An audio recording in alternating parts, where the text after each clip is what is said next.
Hey Bloomerinos, guess what we're gonna make? We're gonna make a 3-loop bow using our bow maker, and we're gonna make it with one ribbon. So this one's gonna be a little bit different.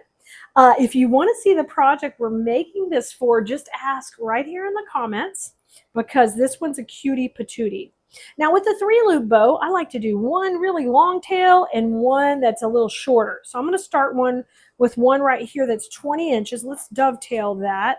That means you fold it and you cut that little V in there, and we're going to go 20, bring that to the center, and that's going to be my long tail, okay? I'm going to have that on the right. So that means I'm going to do 2 loops at 7. Now these are very loopy. The loops will come forward instead of laying backward in my design. So I'm going to go a little bit bigger here. So you'll have 2 on the left and 1 on the right, and then you have 2 tails. Okay, so you just have 3 loops in here. These are great bows to just add a little accent to some pieces. Now this one I'm using in a pumpkin arrangement that we're making 2-sided.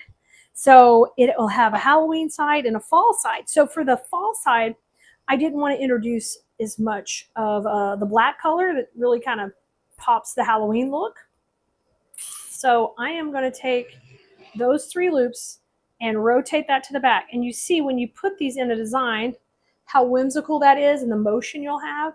Now, we're going to use a U-pin in the back because this is going in an arrangement. So I'll take and get that nice and tight where that U-pin can shoot right into the foam. Now take this and trim it off and grab your ribbon here. This is the same ribbon we used in the bow.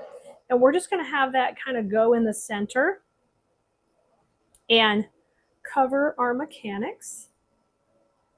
It's going to do a nice little tight, neat knot in the middle. And then I'm going to cut that really short so it does not show. Just hold it in the center. I just did a regular little knot. And the main thing I don't want to see is from the front, I don't want to see any of the green cable tie. And I think we did pretty well. And there's our tails, one long, one short. And just like that, you have made a 3-loop bow.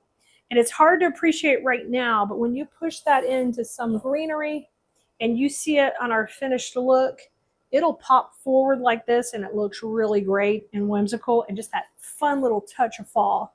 So make sure you ask in the comments so we can give you the link and you can see exactly where we use this one, y'all. And I hope you enjoy making simple bows like this to add accents to your home because it is just too fun. All right, Bloomerinos, I'll see you next time. Make sure you have fun flowers.